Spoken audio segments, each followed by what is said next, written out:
Hi, this is Fashion, Art and Media. I'm Lydia Cutler. Today, I have a supermodel who has done so much work in, especially London Fashion Week and all the other fashion weeks. But I'll allow her to tell you about herself. Welcome. Please start by your name. Good afternoon. Hi, everybody. My name is Adunni Model. I am West African by origin, but I'm kind of from Northwest London. It's so wonderful to be on your show this afternoon, Kimonto, and it's a pleasure to share this platform. So my name is Adunni. I started modeling, let's say 9 years ago, when I entered a competition, Top Model UK. This competition run by director George Cox picks young ladies and gives them the opportunity to compete for a grand prize in an end of year show, maybe in a hotel in London. So I competed, I got shortlisted to maybe 100 girls. I went down from 100 to 25 or something like that. We went to the finals and I competed, I got the pictures, but I didn't win a grand prize. Nonetheless, I had the consolation prize of getting some contacts and doing networking with some of the photographers from the show who kind of perpetuated my career. So over the years, I've managed to model in London Fashion Week, as you said. I've modeled on Fashion TV. I've modeled in Victoria Island, Nigeria with GT Fashion Bank Weekend. I have modeled in different places. I've modeled in Las Vegas, in Fashion Week Las Vegas. I've modeled in Pakistan Fashion Week, so many different fashion weeks. I've modeled in over 100 shows.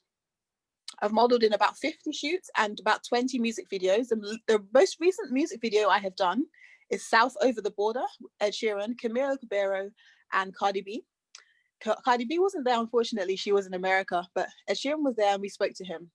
So yeah, I've been doing music videos. I've even branched into filming during my experience.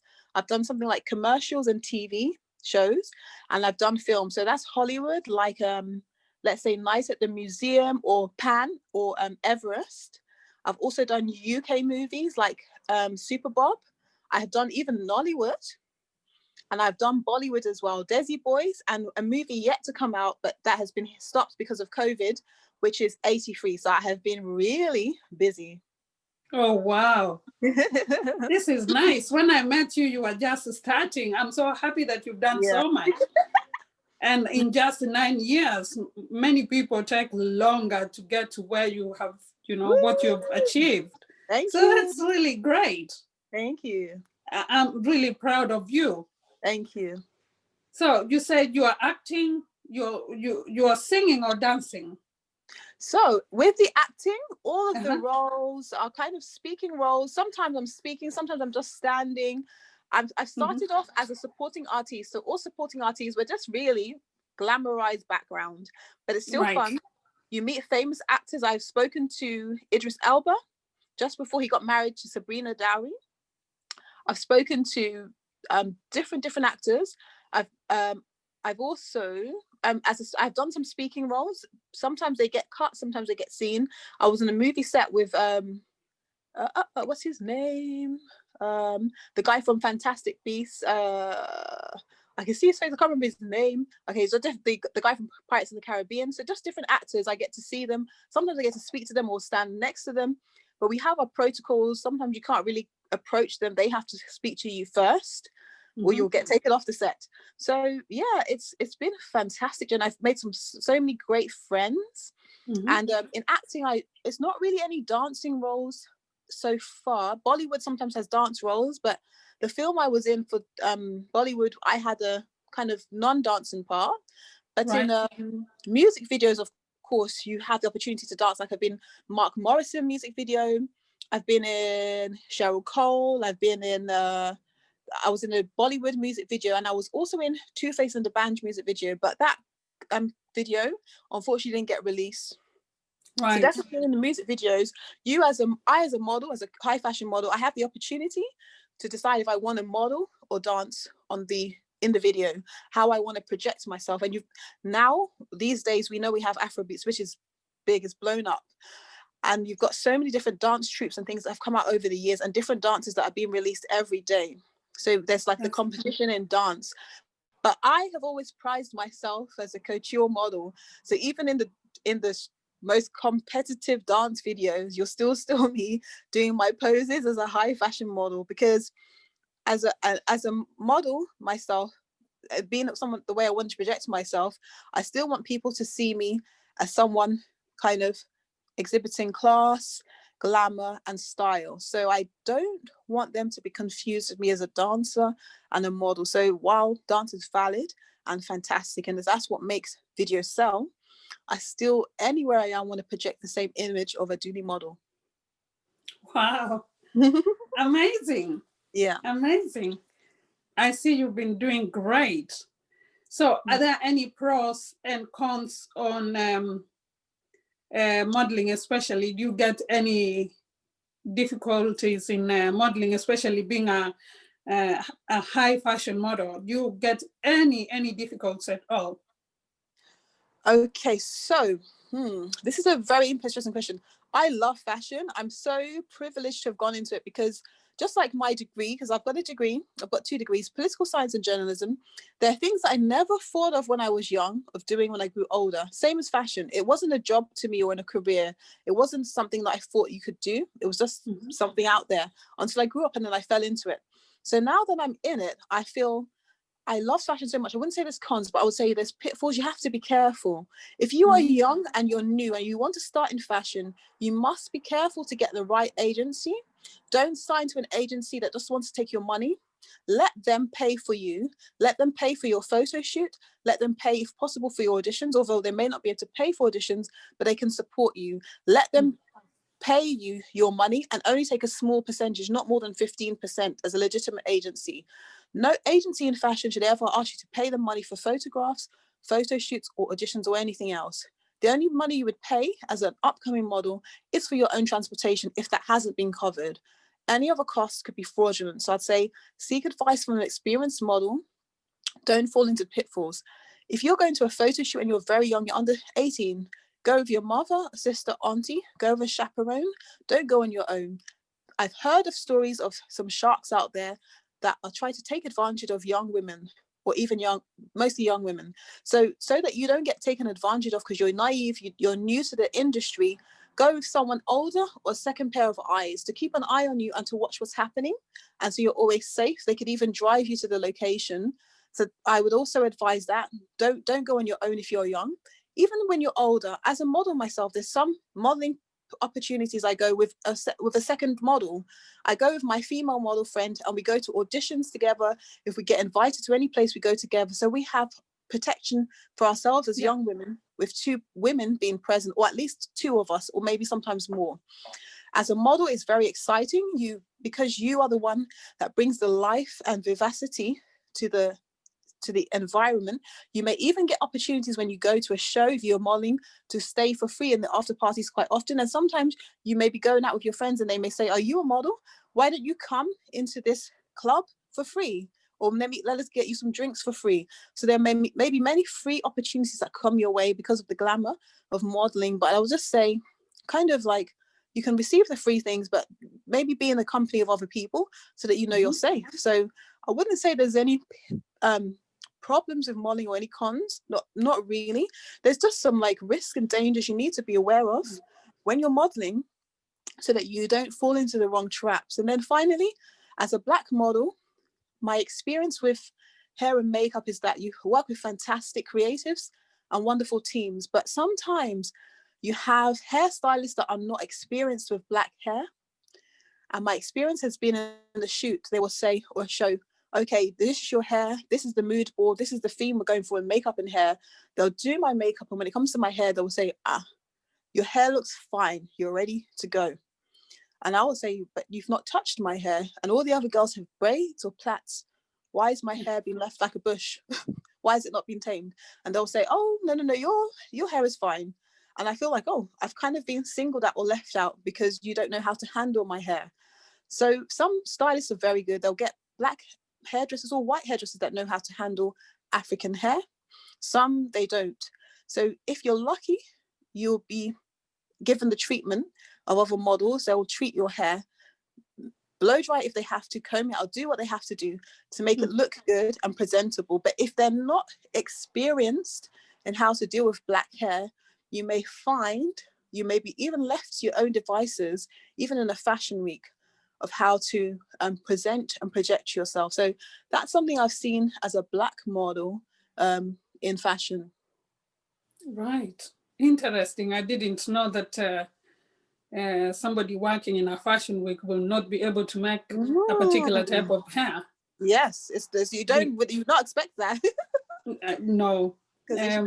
Yes. We normally have people who do hair for everyone, so I'm surprised that this may have changed now, because I think this was as I've been saying, I've been modeling for 9 years. When I started modeling, I don't think there was anything such as plus size modeling. There wasn't any curve modeling, and there wasn't really any Instagram. It was not on this size that there is now, influencing.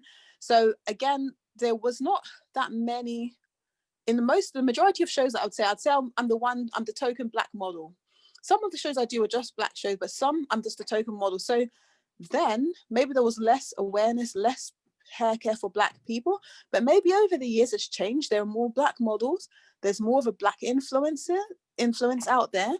And you've got, what's the name of that word? I think it's blackfishing or something, where the white girls will do their hair like black girls. I can't remember what it's called, like Kylie Jenner. So there's more of a interest in black hair, black fashion, black styles. More people are experimenting with their fashion. Right.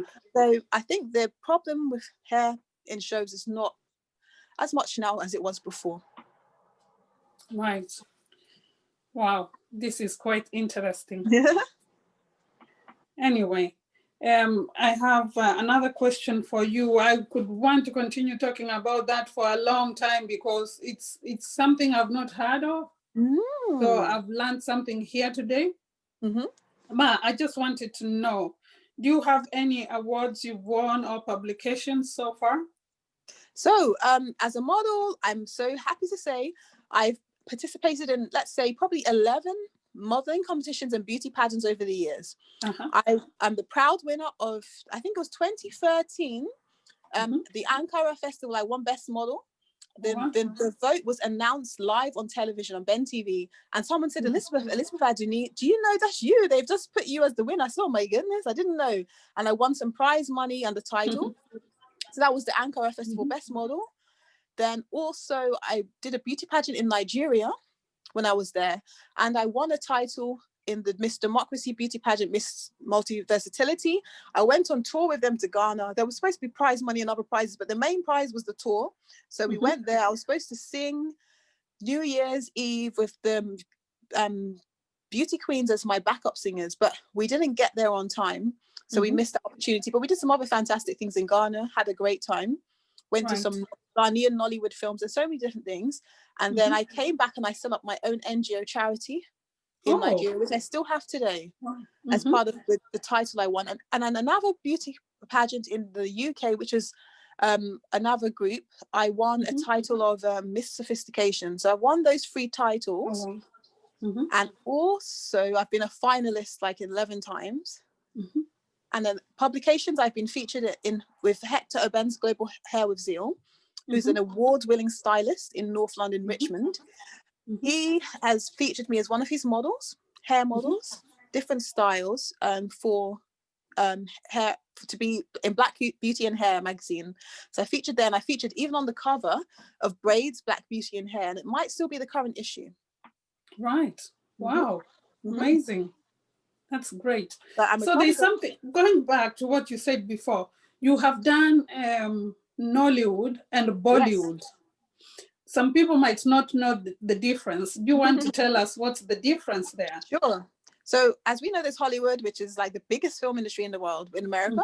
We've also got Bollywood. So Bollywood is the second biggest. That's Indian or Asian movies. When I was a student in my first degree, I studied at Leicester, which is 60% Asian. My friends took me to the movie theaters and we watched Asian movies. And in our houses, in our dorms, or our student accommodation, we watched Asian movies all the time. So I saw so many Asian movies, although some of them were in Hindi or Gujarati or something, there were subtitles. So I grew up with a love of Indian cinema. So when I had the opportunity as a model to go into Bollywood, I was so thrilled.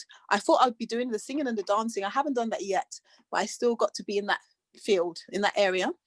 Also, there's Nollywood, which is West African. Nollywood is Nigerian Hollywood. So it's the third biggest film industry. Nollywood started, I would say, in Nigeria, and it spread to the UK, so that we now have Nigerian Nollywood and London Nollywood. I have featured in London Nollywood films, so only the ones filmed here. And the people that I have met during the filming are part of the London Nollywood community, and they have all produced different films over the years. I was in the first London Nollywood film featured in any cinema in the UK, which had a record box office sales. I played a role of a shop assistant alongside some of the main actresses and actors. So that was the first Nollywood London film to hit the cinemas. And there have been so many, and there's different Nollywood directors here, there, and there. So they could kind of be in competition because they're on different teams, they're different directors, they have their different crews and they're different teams of actors. But all together, collectively, we are London Nollywood. And I used to go to their premieres, which was in Greenwich Cinema. Sometimes they do the premieres there or other places, and they'll have an after party with the Afrobeats music. And you see the same names, same faces from the community. And would you believe that the First Lady of Sierra Leone, Fatima Jabe, she started off in London Nollywood. She was a Nollywood actress. I think I may still have a picture somewhere on my Facebook profile of me standing next to her or in the same crowd as her years ago in London when she was here in London Nollywood. Today, she's a First Lady. So she's done fantastically well. Oh, London Nollywood is so proud of her. I have a few photos with her as well. So when you say that, I just remember from back in 2013. I think when she was in. She may have even celebrated her birthday recently, I think. Okay. I think so, yeah. So it's so exciting to see where the future can lead people in fashion and entertainment and film. So where do you see yourself in the next 5 years from now?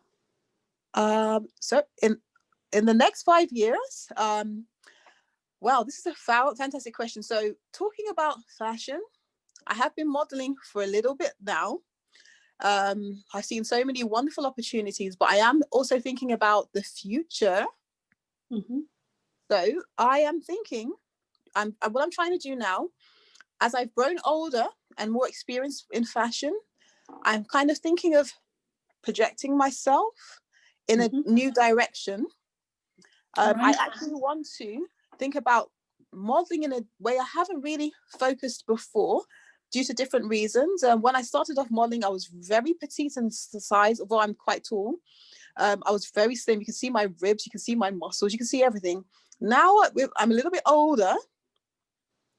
I've grown a little bit in my size. So I'm not the same dress size that I used to be for runway shows and everything. So I kind of feel, because I feel like I know what looks good as a model, I want to do myself justice and be in the right place with the right figure. So while I'm not an Instagram type model girl, I feel like I want to take the move from high fashion modeling, couture modeling into commercial modeling now. Right. So high fashion modeling is predominantly runways, fashion weeks, fashion show shoots and everything, magazines. Now I'm kind of thinking about commercial, which would be something like maybe billboards, advertisements, those type of things. So it could even be just makeup, it could be hair, it could be the face rather than the whole body. It just depends on what the opportunity might be. And I guess couture modeling is very prestigious, it's very sought after, and it's highly honored. Commercial is more about the money, but it's also about the fame and the positioning of who you're trying to reach as an audience. So exactly. I would say there are different rewards to different types of fashion, but they're both significant. One for the class and one for the potential of the financial potential. So now I'm kind of seeing what opportunities I can gain to launch myself as a commercial model in kind of in fairness to my new figure and the industry, and to see what else I can achieve that way. So in 5 years time, in short, I really hope I'll be in a stronger financial position than I already am now. I'm happy with what I've done, but I want to achieve more. I'd like to be a homeowner. I'd like to be married. I'd like to have some kids. So I'd like to be settled with my husband, but I'll still love to be in fashion and film and music somehow. Right. Maybe I'd like to produce a single. I've produced one single out on iTunes. So I'd like to do a few more bits and pieces like that in the arts. So I guess that's where I would say I would kind of see myself in the next few years. So if people want to reach you, how can they reach you? So if anyone wants to get in contact, it would be great to hear from you. If you want to know more information about how to be a model, if you want to know about where I've modeled in the years past, you can either Google my website, which is got my stats, and it's got my details, it's got my portfolio and where I've modeled. That link is Dream PW. So Dream P for pure and W for works, dreampwmodelmanagement.com. So if you go to dreampwmodelmanagement.com, you'll see all my details. You can go to Instagram, Adunni Model, hashtag Adunni Model, or just at Adunni Model on Instagram. So if you go to at Adunni Model on Instagram, it is a private account, but I'll take a look at your account. If I like it, I'll add you. If I don't, I'll delete. I have a restricted account at the moment because even though I'm a model, I'm still kind of particular about who sees what on Insta. Right. That's why. So I only add select people, but you can still email me. You can still message me at Adunni Model on Insta. Then if you want to just see my pictures, you can Google my name. You can Google Adunni Model. You'll see my pictures on Google Images, or you can Google Elizabeth Adunni, and you'll see my pictures on Google Images. So those are different ways you can kind of get in contact with me if you're interested. And I have a Twitter page which is at DreamPW as well. Right. So you will have to kindly share your links with me so that for those that you want people to see, so that if somebody wants to use your services, they know where to come. Well, thank you so much. It's been a pleasure doing this interview with you. It's been fabulous. Thank you so much. Yeah, we go way back. So it's so wonderful to see you. You're looking fantastic. And thank you. As I said, I really hope that at some point I'll come and join you in Scotland and see what's happening up there with the fashion scene. You are welcome all the time. Aberdeen Fashion Week welcomes you. Great. I know I've invited you once or twice, but you were busy elsewhere. I wasn't able to make it, unfortunately, then. But what a shame. Next, we'll have to see what happens with COVID anyway. Yes, COVID will go. Amen. Yeah, fashion must continue. Exactly. Well, thank you so much for your time. I've really appreciated having this interview with you. Thank you. Thank you so much. Bye for now. Bye. Bye. Bye. Thank you. Thank you.